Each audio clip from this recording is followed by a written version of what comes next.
Assalamualaikum warahmatullahi wabarakatuh. Alhamdulillahi rabbil alamin. Wassalatu wassalamu ala asyrafil anbiya'i wal mursalin Nabiyyina Muhammadin sallallahu alaihi wasallam wa ala alihi wa sahbihi wa man tabi'ahum bi ihsanin ila yaumiddin, amma ba'du. Rabbi shrah li sadri wa yassir li amri wahlul 'uqdatam min lisani yafqahu qawli. Allahumma ati nufusana taqwaha wa zakkiha anta khairu man zakkaha anta waliyuha wa maulaha. Para hadirin jamaah salat maghrib yang berbahagia, puji syukur kepada Allah Ta'ala yang telah memberikan limpahan nikmat karunia kepada kita sehingga kita bisa berkumpul di tempat yang mulia ini dalam rangka beribadah mendekatkan diri kepada Allah Subhanahu wa taala. Salawat dan salam semoga tercurahkan kepada junjungan kita Nabi besar Muhammad sallallahu alaihi wasallam dan juga kepada para sahabat dan keluarganya dan juga serta orang yang senantiasa mengikuti jalan beliau hingga hari kiamat kelak. Amin ya rabbal alamin. Jamaah rahimakumullah, insyaallah pada kesempatan malam hari ini kita akan melanjutkan materi kita pada bab yang baru ya. Kemarin kita telah membahas tentang bab syirik kecil atau bab syirik besar. Kita jelaskan secara terperinci, mudah-mudahan bisa dipahami dan bisa bermanfaat. Dan insya Allah pada kesempatan malam hari ini kita akan memasuki pembahasan baru, yaitu tentang pengertian ibadah. Apa itu ibadah? Kemudian bagaimana konsekuensi atau hukuman tatkala seseorang di dalam ibadahnya berbuat syirik. Kita kemarin telah menjelaskan tentang syirik. Lalu ada perbuatan syirik dalam ibadah. Sebelum itu kita akan mengetahui dulu makna atau hakikat ibadah itu apa sebenarnya. Ibadah sesuai dengan penjelasan dalam kitab ini, ibadah ialah secara bahasanya Pak ya, tazallul. Ibadah adalah tazallul, artinya ketundukan atau kerendahan. Fil lughah, dalam secara bahasa adalah rendahan atau ketundukan. Jadi kalau kita beribadah kepada Allah, berarti kita otomatis tunduk kepada Allah Subhanahu wa taala. Ibadah juga Pak, itu asal katanya abdun. Abada ya'budu atau abdun, dan kalau kita terjemahkan arti abdun itu budak. Terjemahan bahasa Arabnya adalah budak. Ya, kalau budak ya, dia dimiliki oleh tuannya, artinya tuannya ini sekehendak hati. Nah, sesuka hati ingin melakukan apapun, memerintahkan apapun kepada budaknya. Sehingga budaknya ini 100% taat. Disuruh ngangkat beban yang berat, misalnya kalau tuannya zalim, atau disuruh ini, disuruh sana. Intinya kalau budak itu ketika dia sudah terikat dengan tuannya, maka dia sudah berarti tunduk dan patuh. Itu abdun, Pak. Budak artinya abdun. Tadi kalau misalnya dengan Allah Subhanahu wa taala, kita semua ini adalah hamba Allah atau abdun. Abdun sama, kita kalau bahasa gaulnya itu budak juga, Pak. Tapi di sini bahasanya hamba Allah. Kalau seandainya kita itu hamba Allah, maka kita seharusnya lebih daripada budak kepada tuannya. Kita seharusnya lebih patuh, lebih tunduk lebih hina, lebih menghinakan diri di hadapan Allah Subhanahu wa taala daripada status budak dengan tuannya. Jadi ibadah artinya tazallul, merendahkan diri. Lalu secara istilah, secara syariatnya, apa itu ibadah? Beliau juga menjelaskan pengertian ibadah sesuai dengan yang dijelaskan oleh Syekh Islam Ibnu Taimiyah. Ini pengertian yang disebutkan oleh Syekhul Islam Ibnu Taimiyah, Pak. Beliau adalah ulama, ulama terdahulu yang insyaallah soleh. Apa kata beliau? Ibadah adalah ismun jami'un likulli ma yuhibbuhu Allah wa yardahu minal aqwali wal af'al al batina wal zahira. Ibadah adalah segala suatu bentuk, segala sesuatu yang mencakup keseluruhan yang dicintai oleh Allah Subhanahu wa taala dan diridainya, minal aqwali wal af'al, baik itu dari perkataan, wal af'al ataupun perbuatan, dan perbuatan yang zahir ataupun yang batin, yang tidak zahir. Nah, berarti kita ulangi, ibadah ialah segala sesuatu mencakup keseluruhan dari perkataan maupun perbuatan. Perkataan seperti istighfar, zikir, perbuatan seperti sholat, haji. Kemudian az-zahira, baik itu amalannya zahir yang nampak. Apa contoh yang nampak? Sholat ataupun berperang yang nampak. Batinah ataupun yang tidak nampak, seperti kita berzikir dalam hati, kita merenung tentang penciptaan Allah, kita memaafkan orang lain, kita beribadah dengan ikhlas, maka itu semua adalah ibadah. Nah, jadi Pak, kalau kita ringkaskan, ibadah adalah segala sesuatu yang dicintai Allah dan diridhoinya, apapun itu. Dan sebagian ulama juga mendefinisikan tentang ibadah.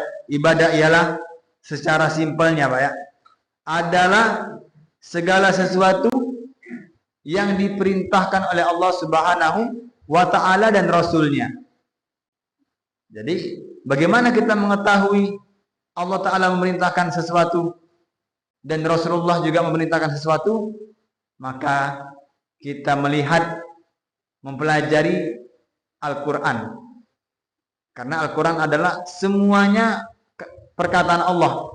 Yang di sanalah terdapat perintah-perintah Allah Subhanahu wa taala. Kemudian juga perintah dari Rasulullah. Maka perintah Rasulullah juga termasuk dari ibadah. Kalau Rasulullah menyuruh sesuatu, maka itu adalah ibadah. Bagaimana cara kita mengetahui Rasulullah memerintahkan ini dan itu? Tentu kita harus mempelajari hadis-hadis Rasulullah SAW. Rasulullah menyuruh kita berselawat kepada Rasul sendiri. Rasulullah menyuruh kita untuk mengikuti beliau dalam tata cara salat. Nah, maka itu adalah ibadah. Kemudian watarku manaha anhu wa rasuluhu. Dan juga ibadah adalah kita meninggalkan apa yang dilarang oleh Allah dan dilarang oleh Rasulullah. Nah, ternyata Pak, bentuk ibadah juga kalau seandainya kita itu meninggalkan apa yang dilarang oleh Allah dan dilarang oleh Rasulullah SAW. Yang penting adalah ketika kita mengerjakan sesuatu dan meninggalkan sesuatu, pastinya kita mengharapkan ridha Allah dan mengharapkan pahala dari Allah dan negeri akhirat. Contoh ibadah yang diperintahkan Allah Subhanahu wa taala jelas sekali.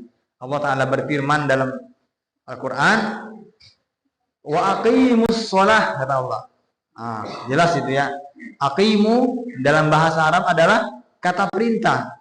Aqimu, tunaikanlah. dirikanlah as-salat, dirikanlah salat. Maka kata Allah, dirikanlah salat, maka tatkala kita mendirikan salat, maka itu dinamakan ibadah. Kemudian wa atuz zakat. Atu, tunaikanlah az-zakat, zakat. Tunaikanlah zakat. Maka menunaikan zakat adalah suatu perintah dari Allah Subhanahu wa taala.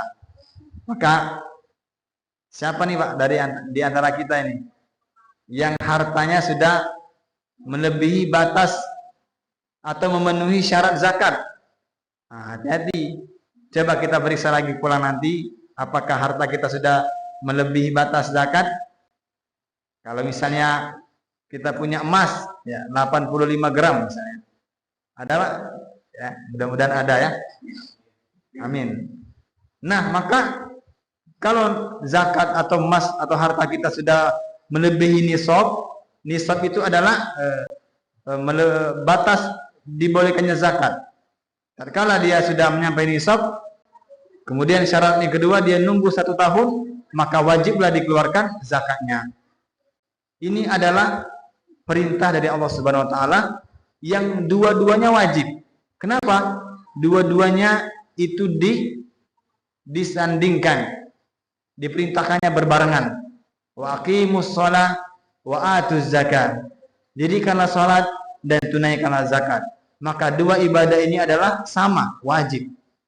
Kalau kita wajib melaksanakan salat, wajib juga menunaikan zakat. Dalam ternak kita misalnya, kita orang yang berternak, ternak sapi, ternak kambing, maka kita harus memperhatikan apakah dalam beternak ini sudah ada kewajiban kita dalam berzakat. Dalam bertani, apakah sudah ada kewajiban kita dalam berzakat dalam bertani? Maka semuanya harus kita perhatikan. Maka itulah yang bentuk ibadah yang terdapat dalam Al-Quran. Dan juga banyak sekali ya, banyak sekali bentuk-bentuknya. Atau kata Allah Subhanahu wa taala, ibadah dalam bentuk meninggalkan yang dilarang. Wa qadara rabbuka alla ta'budu illa iyyah. Kata Allah Subhanahu wa taala dalam surat Al-Isra, wa qadara rabbuka alla ta'budu illa iyyah. Sungguh Allah telah menetapkan bagi kalian, qadara rabbuka alla, agar tidak beribadah hanya kepadanya.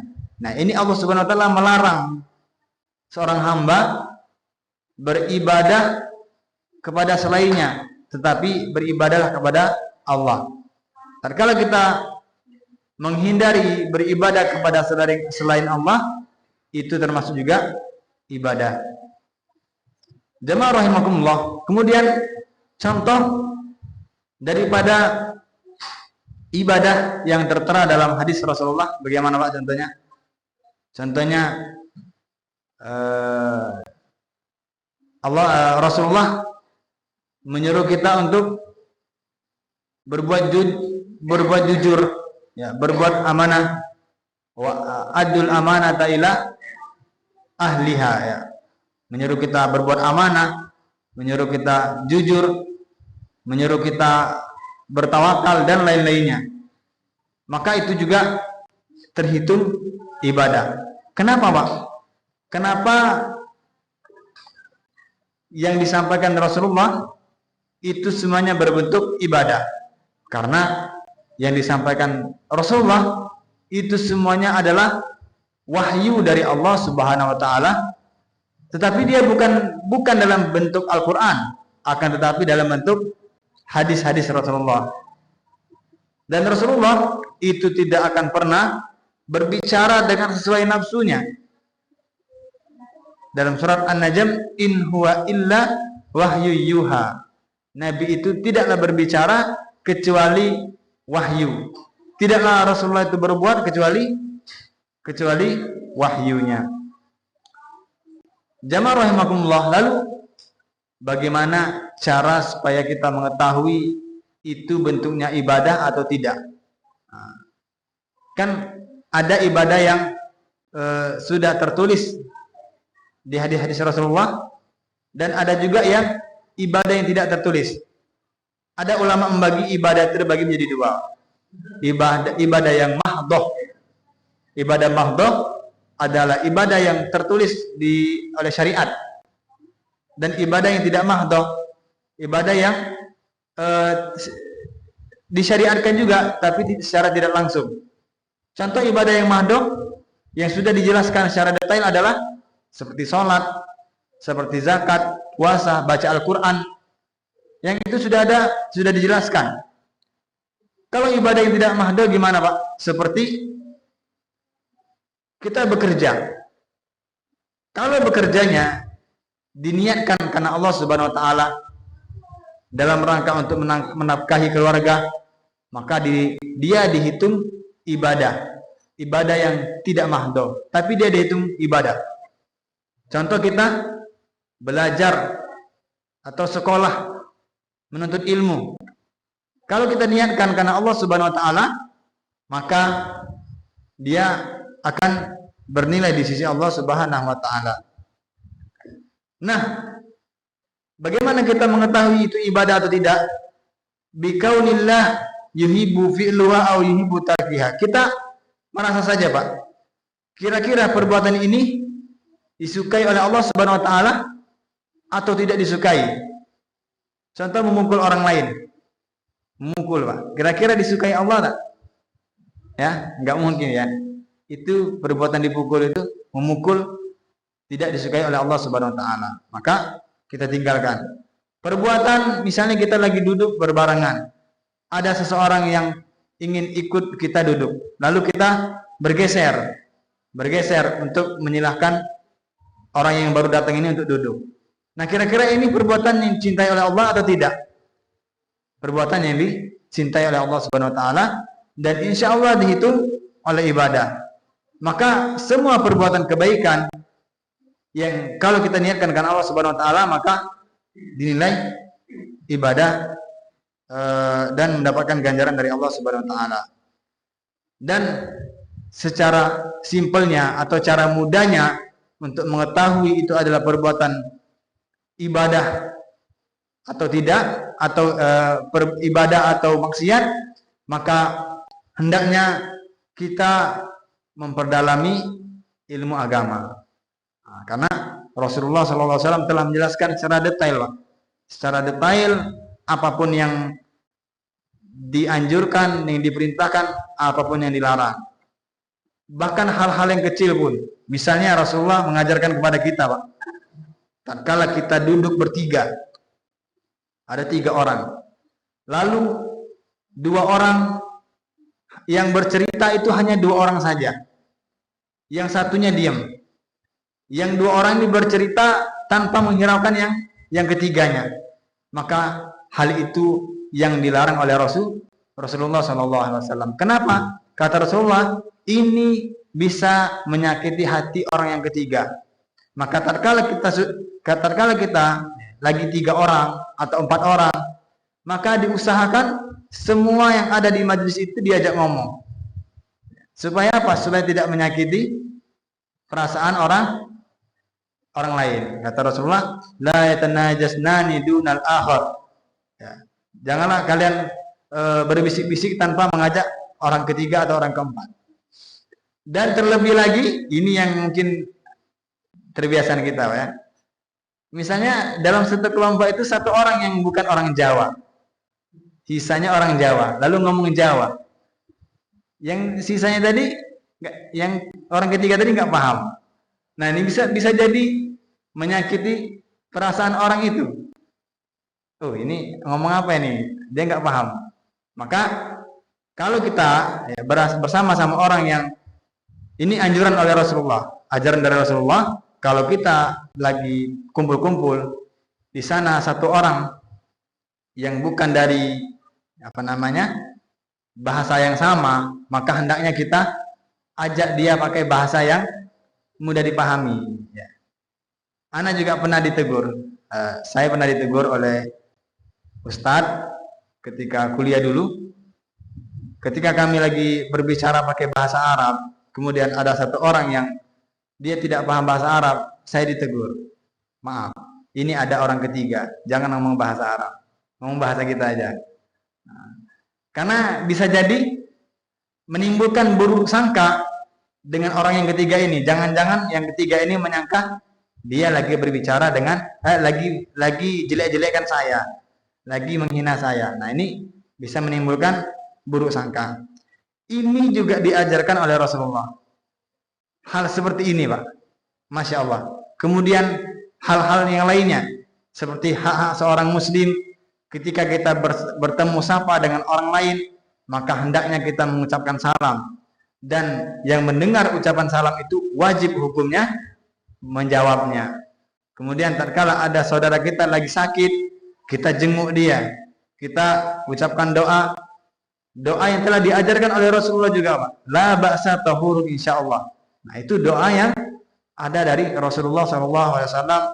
Kemudian tatkala ada dari teman kita yang lagi lagi misalnya puter tahu, lagi malas, lagi lemas, lagi lembek, misalnya dia lagi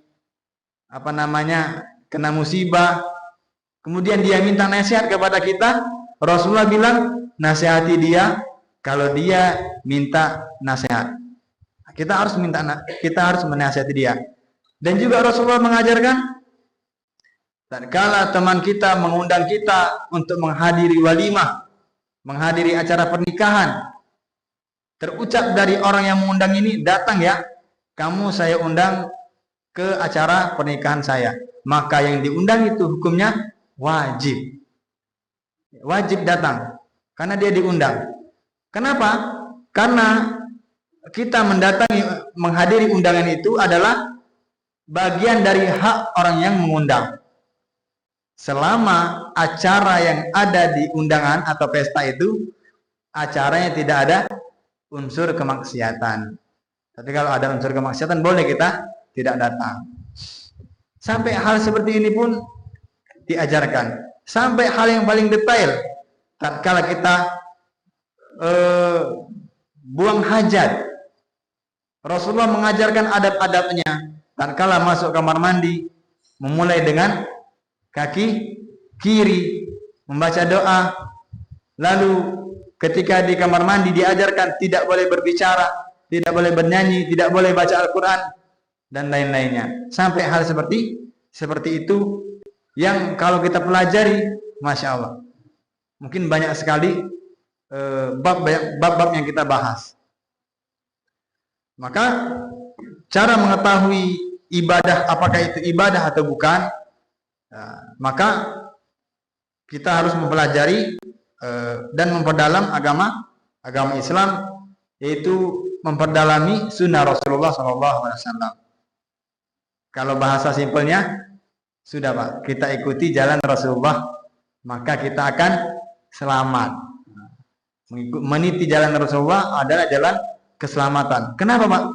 Rasulullah sendiri yang bilang, ya, alaikum bisunnati wa sunnati khulafa'ir rasyidina al-mahdiyyin addu 'alaiha bin nawajiz. Alaikum bisunnati, kata Rasulullah, hendaknya kalian mengikuti sunnahku. Maka kata alaikum di sini adalah kata perintah yang sifatnya wajib. Alaikum bisunnati wa sunnatil khulafa'ir rasyidin, dan juga sunnahnya khulafa' rasyidin, yaitu Abu Bakar, Umar, Utsman, Ali. Addu 'alaiha bin nawajiz, dan sunnahku ini gigitlah dengan gigi gerham. Kenapa Pak bahasanya dengan gigi gerham? Karena mengisyaratkan gigitlah dengan kuat. Kenapa harus gigit dengan kuat? Kenapa nggak pakai gigi depan aja? Kalau gigi depan copot dia nanti, mudah copotnya. Kalau pakai gigi geraham, kuat sekali. Kenapa harus kuat? Karena seseorang tidak mudah memegang sunnah Rasulullah. Banyak tantangannya, banyak hambatannya. Kadang ditimpa kemalasan, ditimpa ragu-ragu. Maka kalau kita ingin selamat, maka dia harus memegang sunnah Rasulullah dengan gigi gerham. Karena kata Rasulullah ada 72 ini Pak, ada 72 kelompok yang kata Rasulullah itu satu yang hanya masuk surga. Siapa itu satu yang masuk surga? Makana alayya wa ashabi. Satu itu adalah orang yang dia berjalan atau mengikuti amalan-amalan sunnahku. Rasulullah bersiwak, misalnya kita bersiwak. Rasulullah salat sunnah, kita salat sunnah. Rasulullah membaca Al-Quran, kita membaca Al-Quran. Dan lain-lainnya, sunnah-sunnah yang hal-hal yang kecil, Pak. Hal-hal yang kecil, contohnya tatkala kita bangun tidur membaca doa, mau tidur membaca doa, keluar rumah membaca doa, memakai baju kok pakai doa, baca doa dan lain-lainnya. Itu sunnah Rasulullah. Maka ketika kita menjalani sunnah Rasulullah, itu adalah ibadah yang insya Allah diberikan pahala oleh Allah Subhanahu Wa Taala. Dan kalau kita mengikuti sunnah Rasulullah, kita otomatis akan dicintai oleh Allah Subhanahu Wa Taala. Dalam surat Ali Imran ada Allah Subhanahu Wa Taala berfirman, menguji seorang hambanya. Seorang hamba seringkali bilang, aku cinta kepada Allah, aku cinta kepada Allah. Nah, maka Rasulullah di sini menantang kita, in kuntum tuhibbunallah, kalau engkau cinta kepada Allah, fattabi'uni, maka ikutilah Rasulullah. Kalau engkau mengikuti Rasulullah, yuhibbukumullahu wa yaghfir lakum dzunubakum, maka Allah akan mencintai kalian dan mengampuni dosa kalian. Simpel kan? Kita tinggal mengikuti jalan Rasulullah, insya Allah akan selamat. Maka ibadah adalah sesuatu yang telah dikabarkan oleh Allah melalui hadis-hadisnya, atau kalau misalnya agama itu amalan itu dianggap dari agama kita, maka itu termasuk ibadah. Jamaah rahimakumullah. Di sini beliau menyebutkan syarat-syarat dari ibadah. Ternyata kalau kita menjalankan ibadah, Pak, itu tidak boleh ngasal. Ternyata ada syaratnya supaya ibadah itu diterima oleh Allah Subhanahu wa Ta'ala. Apa saja syaratnya? Dua saja, Pak. Dua syarat ibadah supaya ibadah itu diterima. Yang pertama ialah, kata beliau di sini adalah al-ikhlas. Yang pertama adalah ikhlas. Tentu saja kalau kita ibadah itu harus ikhlas karena Allah Subhanahu wa Ta'ala, tidak ada campur baur dengan niat selain Allah Subhanahu wa Ta'ala.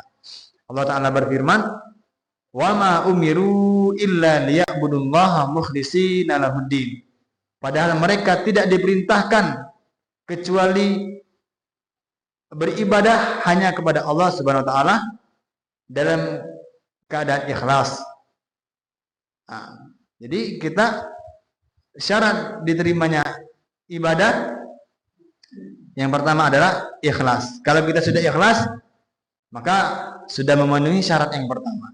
Syarat yang kedua yaitu adalah muwafaqatu syar'illah. Yang kedua ialah harusnya ibadah itu sesuai dengan tuntunan syariat agama Islam. Sesuai enggak ibadah itu? Maka kita cek, oke lah, misalnya niat kita murni karena Allah Subhanahu wa Ta'ala. Tapi benar enggak ibadah ini sesuai dengan syariat Rasulullah? Maka inilah yang agak berat bagi kita. Tapi kalau kita perjuangkan, insya Allah maka akan diterima oleh Allah Subhanahu wa Ta'ala. Misalnya seperti sholat. Sholat apa saja, Pak, yang pernah kita lakukan? Maka harus kita cari tahu apakah sholat ini benar.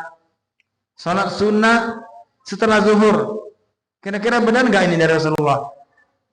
Benar, karena ada hadisnya yang menjelaskan Salat zuhur, salat sunnah salat zuhur adalah salat sunnah rawatib. Misalnya salat sunnah 2 rakaat sebelum subuh atau setelah azan subuh, maka juga ada hadisnya dari Rasulullah SAW. Ya, salatul fajri khairum minad dunya wa ma fiha. Rakaat al-fajri khairum minad dunya wa ma fiha. Kata Rasulullah, 2 rakaat sebelum subuh itu lebih baik daripada dunia dan seisinya. Masya Allah. Ini jelas ini ada tuntunan dari Rasulullah SAW. Dan ada juga salat yang tidak ada tuntunannya, yang mungkin kita cari sendiri, Pak, ya. Apa saja salat-salat yang tidak ada tuntunannya. Kemudian zikir-zikir, apakah sesuai zikir kita dengan yang diajarkan oleh Rasulullah? Misalnya Rasulullah mengajarkan kita setelah sholat fardu itu zikir istighfar, astagfirullah, astagfirullah, astagfirullah sampai 3 kali. Apakah ada tuntunan dari Rasulullah? Ada tuntunannya dari Rasulullah SAW. Dan zikir-zikir yang lainnya yang hendaknya kita pelajari apakah sesuai dengan tuntunan Rasulullah atau tidak sesuai. Dan juga salawat, kita sering salawat kepada Nabi SAW, banyak sekali macam-macam salawat misalnya. Maka misalnya salat Ibrahim yang ada di salat kita, Pak, Allahumma sholli ala Muhammad wa ala ali Muhammad kama shallaita ala Ibrahim wa ala ali Ibrahim innaka Hamidum Majid. Nah, ini juga ada tuntunan dari Rasulullah. Kemudian Allahumma sholli ala sallallahu alaihi wasallam, ini juga salawat yang ada tuntunan dari Rasulullah. Maka ini insya Allah bernilai ibadah. Yang kata beliau di sini menjelaskan, maka kita harus sesuai dengan syariat dari segi waktunya. Waktu ibadah itu harus sesuai dengan syariat. Misalnya waktu salat zuhur, maka harus kita sesuaikan waktu salat zuhur di waktu zuhur. Jangan kita mengerjakan salat zuhur di waktu asar, ya, atau setelah asar. Maka ini tidak sesuai tuntunan Rasulullah. Atau sifat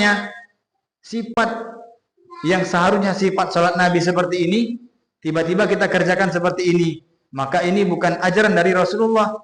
Ya, misalnya salatnya, ada salat yang kalau ajaran Rasulullah itu salat itu 4 rakaat paling banyak. Tiba-tiba dia salat 5 rakaat. Ada, Pak, salat 5 rakaat?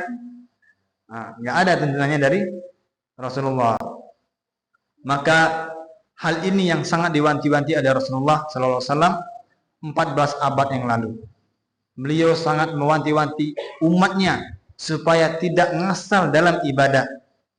Rasulullah bilang, jangan ibadah itu ditambah-tambah, jangan dikurang-kurangi. Ya. Karena Pak, agama kita ini sudah sempurna. Bayangkan kalau sesuatu yang sudah sempurna lalu kita tambahkan dikit aja, maka dia bukan sempurna lagi. Maka dia jadi cacat. Ya, bukan sempurna lagi, Pak, jadi cacat. Misalnya kita, tubuh kita nih, Pak, anggota tubuh kita sudah sempurna Allah ciptakan, alhamdulillah. Lalu kita tambahlah, misalnya hidung kita ada 2, atau misalnya matanya ada 3 di tengah, maka dia bukan sempurna lagi, dia ya cacat. Begitu juga dengan ibadah. Insya Allah kita mudah-mudahan jadi dari orang yang sesuai tuntunan Rasulullah amalannya. Kita melihat orang-orang di luar negeri sana, Pak. Orang luar negeri sana, dia beribadah. Nauzubillah, misalnya orang-orang Syiah itu. Ya, kita mudah-mudahan bukan orang Syiah, ya. Amin. Dia beribadah. Bayangkan, Pak, beribadah sambil mencambuk-cambuk badannya. Yang dia hakikatnya menyembah Allah. Mungkin niat dia ikhlas karena Allah Subhanahu wa taala, tetapi caranya berbeda, tidak ada tuntunan dari Rasulullah. Dia mencambuk-cambuk badannya, dia melukai badannya, kemudian dia beribadah dengan atas hawa nafsu. Ada yang namanya istilahnya itu nikah mut'ah. Ya, yang nikah kontrak, nikahnya cuma sementara. Dia beribadah atas dasar hawa nafsu. Maka mungkin niatnya karena Allah Subhanahu wa taala, tapi dia tidak memenuhi syarat yang kedua. Maka dia tidak diterima amal solehnya. Maka Rasulullah sangat antusias memberikan semangat kepada kita supaya sesuai dengan tuntunan dari beliau sallallahu alaihi wasallam. Karena Rasulullah sallallahu alaihi wasallam bersabda, Pak. Ini hadis yang menjadi benteng kita, yang menjadi motivasi kita. Hadis yang diriwayatkan oleh Aisyah radhiyallahu anha, Rasulullah sallallahu alaihi wasallam bersabda, "Man amila amalan laisa alaihi amruna fahuwa raddun." Rasulullah dengan rasa kasih sayang kepada kita, dengan rasa cinta kepada kita, beliau memotivasi dan mewanti-wanti kita. Apa kata beliau?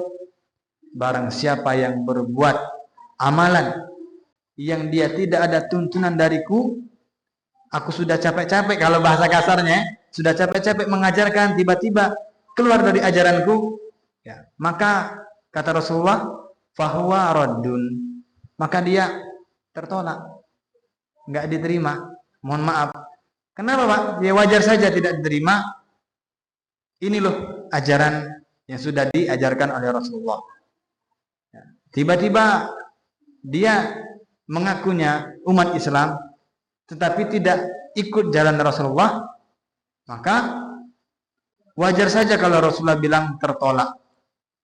Salatnya misalnya, dia meyakini ada salat 6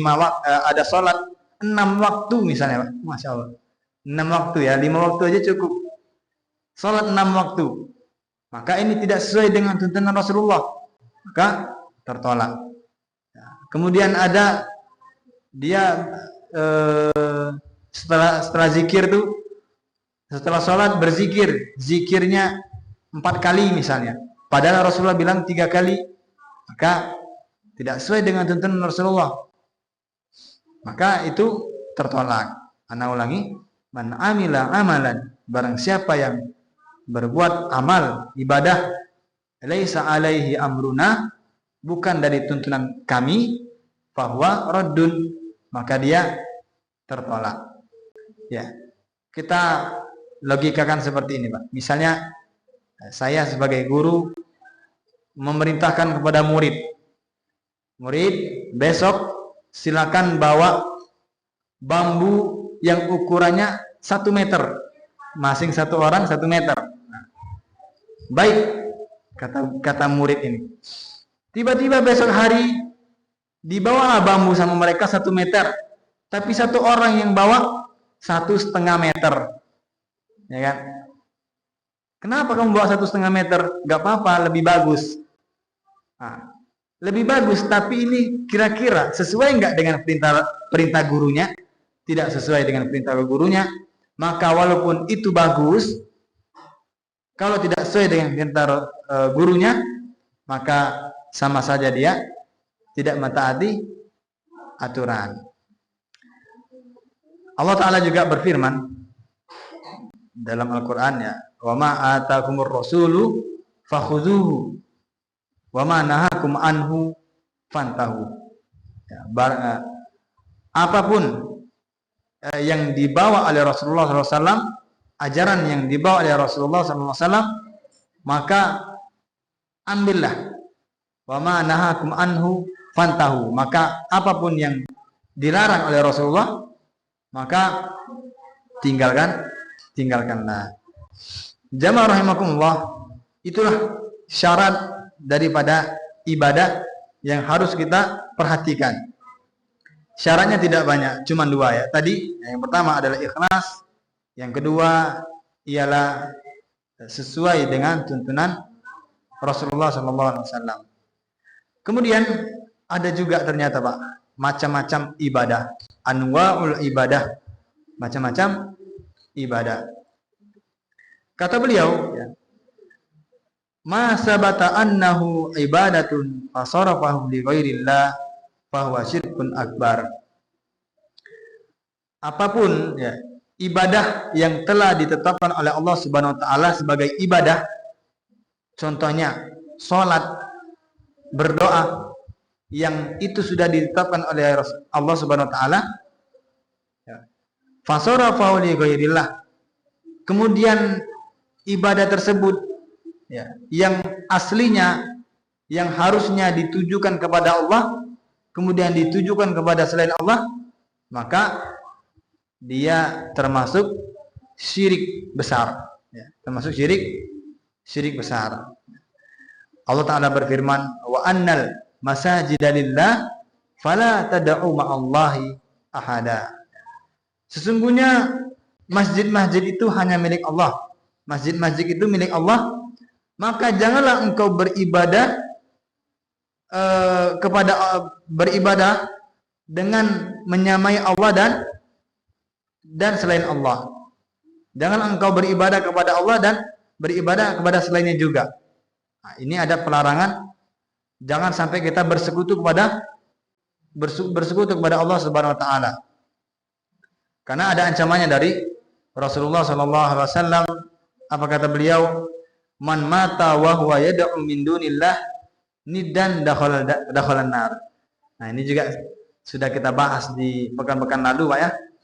Barang siapa yang menyembah Allah Subhanahu wa taala, kemudian kata beliau di sini, barang siapa yang menyembah atau beribadah kepada selain Allah, kemudian dia meninggal dalam keadaan belum bertaubat, ya, bahwa dakhalan nar, dia akan masuk ke dalam neraka jahanam.